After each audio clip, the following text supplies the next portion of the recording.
کب آپ کو بلاول زرداری کی آخری بار اس ہفتے میں سنایا گیا ہو یہ معاملہ کہ وہ 90 دن میں انتخابات مانگ رہے ہیں، یا نواز شریف کا احتساب کا بیانیہ آپ کو نظر آیا ہو؟ انہوں نے بھول گئے، وہ ان کے لیے یہ ایک پورا ایک طریقہ ہے۔ وزارت قانون نے نیب ترمیم فیصلے کے خلاف درخواست کو تیار کر لیا ہے۔ نگران حکومت کی حتمی منظوری کے بعد نیب ترمیم فیصلے کے خلاف سپریم کورٹ میں درخواست دائر کی جائے گی۔ نیب ترمیم کیس پر نظر ثانی دائر ہوگی یا اپیل۔ فیصلہ practice and procedure act case سے مشروط کیا گیا ہے۔ اگر پریکٹس اینڈ پروسیجر قانون بحال ہو جاتا ہے تو اپیل دائر کی جائے گی۔ اگر پریکٹس اینڈ پروسیجر قانون ختم ہو جائے گا تو نظر ثانی درخواست دائر کی جائے گی۔ نیب قانون میں ترامیم پارلیمنٹ نے منظور کی، براہ راست سپریم کورٹ کالعدم قرار نہیں دے سکتی۔ نیب ترمیم کیس کا فیصلہ متفقہ نہیں ہے، بینچ میں شامل جج کا اعتراض بھی ہے، اس وجہ سے اس پر ریویو کیا جائے۔ یہ درخواست تیار کی گئی ہے اور اس کا مقصد کیا ہے وہ میں اور آپ بہتر جانتے ہیں۔ دوسری جانب پاکستان تحریک انصاف کے چیئرمین عمران خان کے خلاف سائفر کیس میں ایف آئی اے کا جو چالان ہے وہ منظر عام پر آ گیا ہے، اور اس میں بیسیکلی 3 ملزمان تھے، آپ کہہ سکتے ہیں 4 ملزمان تھے۔ ایک کو گواہ بنا لیا اعظم خان کو، اور اسد عمر کی حد تک وہ پیچھے ہٹ گئے اور ان کو اس چالان میں بے قصور قرار دے دیا، اور جو ڈٹ گئے ان کو قصوروار قرار دے دیا۔ اگر آج شاہ محمود قریشی پریس کانفرنس کر لیں تو وہ بھی بے گناہ ہو جائیں گے۔ ایف آئی اے نے سائفر، آپ کو یاد ہوگا مراد راز کا اور جو حسان نیازی ہے ان کا ایک ہی قصور تھا، وہ دونوں ایک ہی جگہ پہ تھے 9 مئی کو۔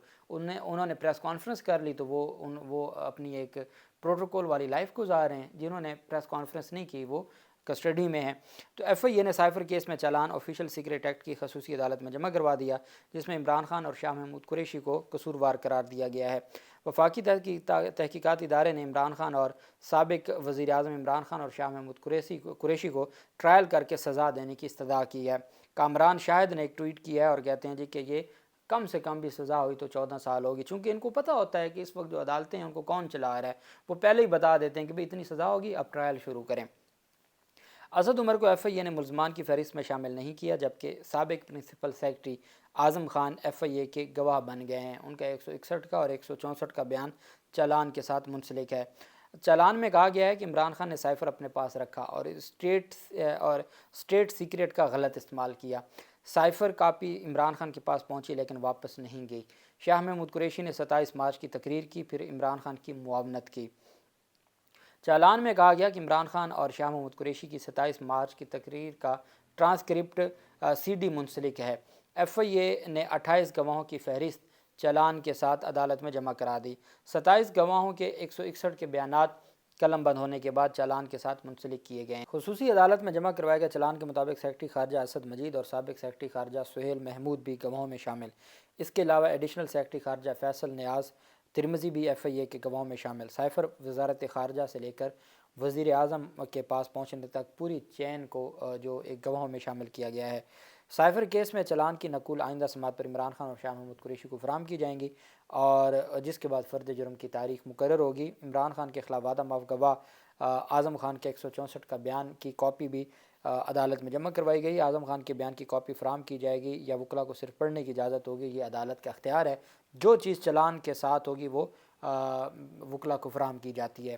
اب ایسی کوئی بات نہیں ہے، جو ڈاکومنٹ چالان کا حصہ ہوگا وہ چالان جمع ہونے کے ساتھ ہی ودن 7 ڈیز اس کی کاپیاں فری میں تقسیم کی جاتی ہیں ملزمان میں، تو وہ عمران خان کے پاس پہنچ جائیں گی۔ اور وہ 164 کا بیان کس جج کے پاس ہوا، کیا عمران خان کو نوٹس ہوا تھا نہیں ہوا تھا، وہ ساری چیزیں بھی اس وقت، کیونکہ ابھی تک 164 کا جو آفیشیل بیان ہے وہ سامنے نہیں آیا۔ اب اصل میں تو یہ جو معاملہ ہے یہ کیس تو کچھ نہیں ہے۔ اب عمران خان کسٹوڈین نہیں ہے، عمران خان محافظ نہیں ہے وزیر اعظم ہاؤس کے کہ وہاں کوئی ڈاکومنٹ آتا ہے، وہاں آئے روز فائلیں آتی ہیں، اس کی حفاظت پرنسپل سیکرٹری کی ذمہ داری ہوتی ہے۔ پرنسپل سیکرٹری کو آپ نے اپنا گواہ بنا لیا، تو عمران خان پر یہ کیس، اب چونکہ ہم دیکھ چکے ہیں کہ اس وقت قانون اور آئین تو بعد کی بات ہے، یا بڑی عدالتوں میں معاملہ جاتا اور بڑی عدالتیں ان سارے معاملات پر کوئی ریلیف دیتی، تو بڑی عدالت ایک تو ہائی کورٹ ہے، ہائی کورٹ ہر معاملے کو اس طرح کے توشہ خانہ کیس کی طرح ہر معاملے کو دبا کے رکھ لیتی ہے، اور وہ معاملہ سپریم کورٹ تک جاتا ہی نہیں ہے۔ سپریم کورٹ تک جاتا ہے تو اس وقت سپریم کورٹ کہتی ہے کہ چونکہ ابھی تک ڈیسائیڈ نہیں ہوا، پینڈنگ ہے، تو ہم اس میں نہیں کوئی انٹرفیئر کر سکتے۔ وہ اس وقت ڈیسائیڈ کرتے ہیں جب ساتھ ہی فیصلہ بھی کروا دیتے ہیں۔ تو ہمارے ملک میں تو نظام، جیسے کامران شاہد نے پہلے ہی سزا سنا دی ہے، ہمارے ملک کا نظام تو ایسا ہے، لیکن بہت ساری چیزیں ہیں اس میں کھلیں گی جب اسد مجید کی جرح ہوگی، جب اعظم خان کی جرح ہوگی، تو یہ جو کیس ہے، چونکہ توشہ خانہ کا تو کیس ہی کوئی نہیں تھا، اس میں تو گواہ بھی 2-3 تھے اور اس میں کوئی کیس نہیں تھا۔ اب اس کیس میں انہوں نے 27 گواہ شامل کیے ہیں، ان 27 گواہوں پر جو جرح ہے وہ اتنی لمبی جرح ہوگی اور اس میں اتنے بڑے بڑے نام آئیں گے، یہ اتنا بڑا بلنڈر ہے۔ اب یہ کیوں اس کو خفیہ رکھنا چاہتے ہیں؟ صرف اس وجہ سے خفیہ رکھنا چاہتے ہیں، جتنا بھی خفیہ رکھ لیں، وکلا موجود ہوتے ہیں، چیزیں تو باہر آ جانی ہیں، تو وہ جو فیکٹس ہیں وہ سامنے آ جائیں گے اور یہ ان کے گلے پڑ جائے گا، پروسیکیوشن کے گلے پڑ جائے گا، ایسے ایسے انکشافات ہوں گے کہ ان سے سنبھالا نہیں جائے گا۔ جرح میں وکلا لطیف کھوسہ صاحب وکیل ہوں یا کوئی اور کرمنل لاء کے وکیل ہوں یا سلمان صفدر صاحب اگر جرح کریں تو وہ کئی دن چلے گی اور اس میں بہت سارے انکشافات ہوں گے اور بہت سارے راز کھلیں گے اور بڑے بڑے لوگ، عمران خان تو کہتے یہی تھے کہ اس کے اوپر آپ کروا لیں، تو عمران خان پھر وہ ساری چیزیں اس پر سامنے رکھیں گے کہ کب کس نے دیا، وزارت خارجہ کو دیا گیا، کس کو اشارہ تھا، کس کی طرف اشارہ تھا۔ اب تو انٹرسیپٹ کی اس سٹوری کے بعد ساری چیزیں کھل چکی ہیں، جو کانٹینٹس آف سائفر ہیں وہ سامنے آ چکے ہیں، اور جب تک اثر سائفر عدالت میں نہیں ہوگا تو مقدمہ بن نہیں سکتا، تو وہ سائفر باقاعدہ طور پر اب دیکھنا یہ ہے کہ اس چلان میں سائفر کو اس وقت کا حصہ بنایا گیا یا نہیں بنایا گیا، چونکہ جو اصل چیز جب حصہ نہیں بنائے گی تو ہمارے یہاں قانون میں اس کی ویسے کوئی حیثیت نہیں ہوتی اس چلان کی۔ تو یہ ساری چیزیں ہیں۔ دوسری جانب پاکستان تحریک انصاف نے، جب یہ ابھی مقدمہ درج نہیں ہوا تھا، مقدمہ تو درج ہوا FIR جب عمران خان جیل میں تھے، 15 اگست کو مقدمہ درج ہوا، 16 اگست کو انہوں نے بغیر عمران خان کو پیش کیے اور انفارم کیے، وکلا کو انفارم کیے، جوڈیشل ریمانڈ لے لیا ابو الاسناد ذوالقرنین کی عدالت سے۔ لیکن پاکستان تحریک انصاف پہلے ان نوٹسوں کو چیلنج کر چکی تھی جب یہ سائفر انکوائری شروع ہوئی تھی، وہ اسلام آباد میں پینڈنگ تھی، اس پر سٹے آرڈر دیا نہیں تھا، عامر فاروق صاحب کے پاس تھی، اس میں ایک متفرق درخواست دائر کی گئی تھی پاکستان تحریک انصاف کی جانب، اور یہ متفرق درخواست مقدمہ درج ہونے کے بعد دی گئی تھی کہ ہماری جو پہلے نوٹسوں کو چیلنج کرنے کی درخواست تھی اسی کو اخراج مقدمہ کی درخواست بنا دیا جائے، کویشمنٹ بنا دیا جائے۔ اس پر ایک دن پہلے جمعرات کو سماعت ہوئی تھی اور عدالت نے اس کو منظور کر لیا، پاکستان تحریک انصاف کی اس درخواست کو منظور کر لیا اور جو پہلے سے پینڈنگ درخواست تھی اسی کو کنورٹ کر دیا، منتقل کر دیا کویشمنٹ میں 561A CRPC کے تحت۔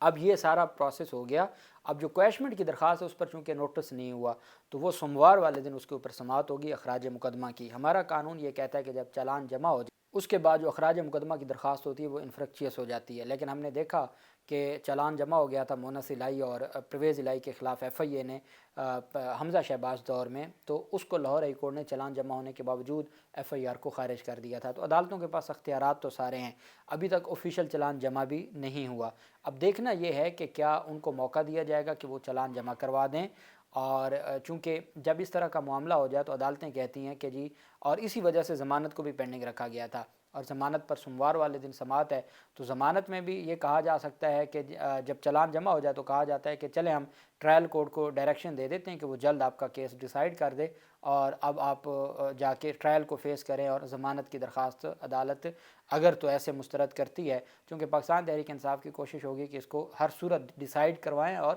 سپریم کورٹ جانے والے بنیں، اور درخواست کو بھی ڈیسائیڈ کروانے کی کوشش ہوگی، دوسری طرف کوشش ہوگی کہ یہ پینڈنگ رہے اور اتنے میں فرض جرم بھی عائد ہو جائے اور سارے معاملات بھی چل جائیں۔